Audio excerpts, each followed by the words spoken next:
Black Screen Bedtime Stories presents The Gift by Kristine L. Franklin. In a place by the sea where the winters are wet and the summers are cool, and tall trees stand guard like soldiers along the shoreline, there lived a boy named Jimmy Joe. When he wasn't in school, Jimmy Joe liked to throw sticks to his dog, climb trees, and chase seagulls. But like his father and his grandfather and all the fathers before him, more than anything else, Jimmy Joe loved to fish.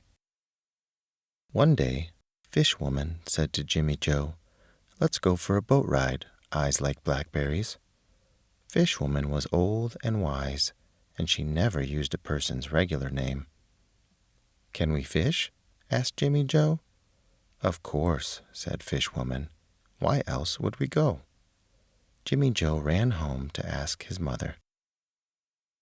"Fish Woman knows everything about the sea, doesn't she?" asked Jimmy Joe. His mother nodded and tugged a sweater over his head. "She knows the weather and the tides and where to fish and what to take for bait, right?" Jimmy Joe's mother nodded and pulled a wool hat down over his ears. Some people said that Fish Woman was a sea witch and that her spit could kill a dogfish. "She's not really a witch, is she?" Jimmy Joe asked his mother. Jimmy Joe's mother smiled. "Catch a few dozen," was all she said. Jimmy Joe promised his mother a bucket full of fish and hurried down to the beach.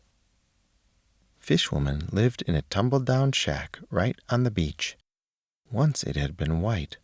Now it was the soft color of a rain cloud. In front of the house, just below the timber bulkhead, Fish Woman was pouring gasoline into an outboard motor. The sharp smell of gasoline mixed with the salty sea.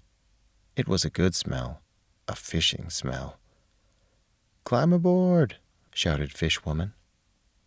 Jimmy Joe took his seat in the bow.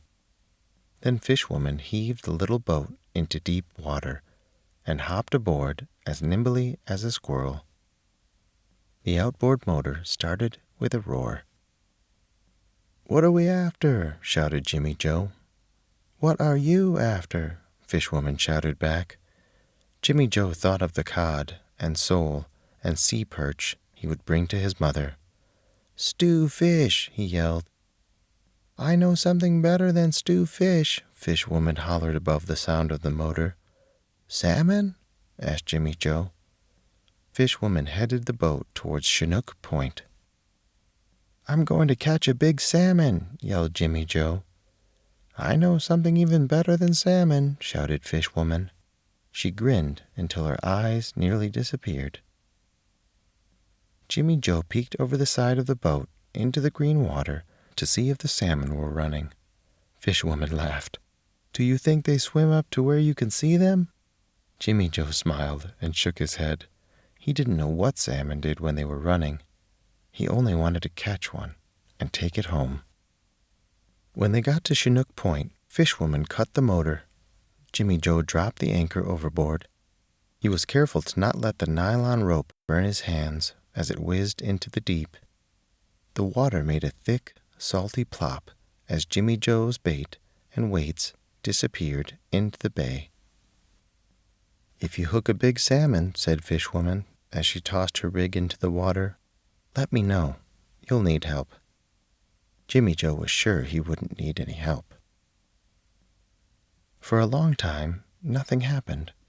The fish weren't biting, not even a nibble. The water was flat and slick and gray. Jimmy Joe grew tired of sitting. A big fish hit just as the wet fog rolled in. Jimmy Joe knocked over the bait bucket with his foot. The herring flipped about in the bottom of the boat. The water soaked Jimmy Joe's shoes. Suddenly, Jimmy Joe was slipping, falling. Fish Woman grabbed him around the middle. One bony fist clamped around the fishing rod. "It's a salmon, eyes like blackberries," she whispered. "Keep your rod in the air." Jimmy Joe's heart flipped and flopped like the big fish. "Hang on," yelled Fish Woman. "He'll try to run under the boat. Keep the tip up." Jimmy Joe cranked and slackened and pulled. Together they held on tight. His arms began to ache, but he didn't let go. Finally, they brought the tired salmon to the boat. It was enormous. Jimmy Joe helped Fishwoman lift the salmon onto some crushed ice. The fish was bigger than he could reach with both arms spread wide. Its skin glittered silver and gold like a pirate's treasure.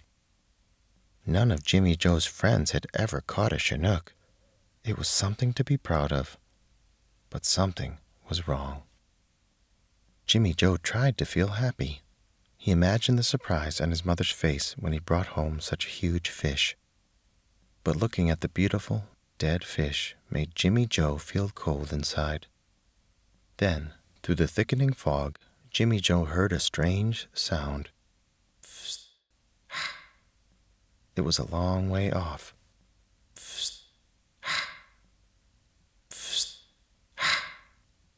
But soon the sound got louder and louder, closer and closer.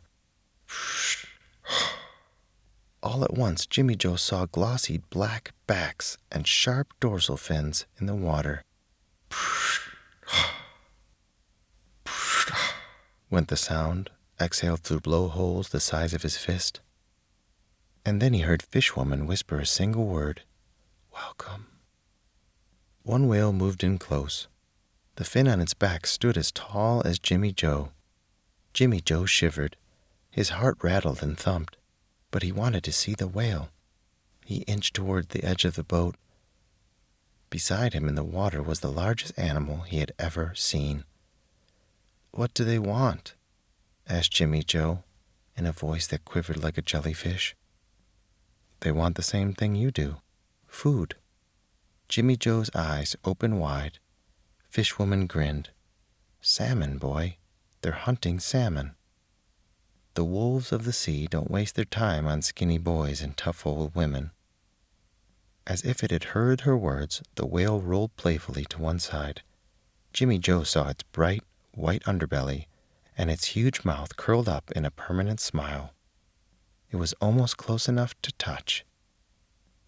The whale looked carefully at Jimmy Joe's face. It waved one flipper in the air and then splash, smacked it down hard on the water. The whale blew a spray of fishy breath in Jimmy Joe's face. Then the whale rolled over and looked Jimmy Joe straight in the eye. This time its grin was for Jimmy Joe. Fishwoman laughed out loud. The sudden noise startled the whale.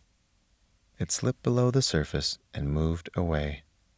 "Come back," called Jimmy Joe, but the whale had disappeared. Jimmy Joe looked at Fishwoman. Then he looked at the salmon.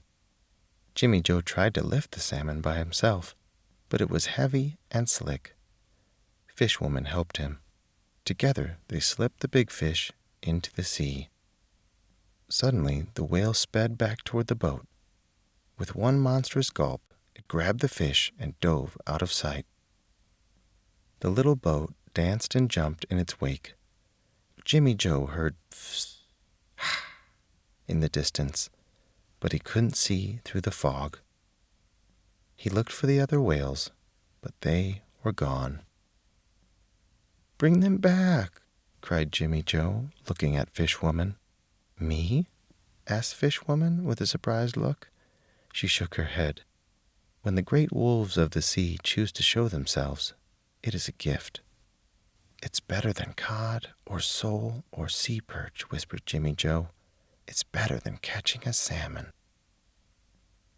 "I'm glad you think so, eyes like blackberries," said Fishwoman. She patted Jimmy Joe's hand and grinned so hard her eyes disappeared.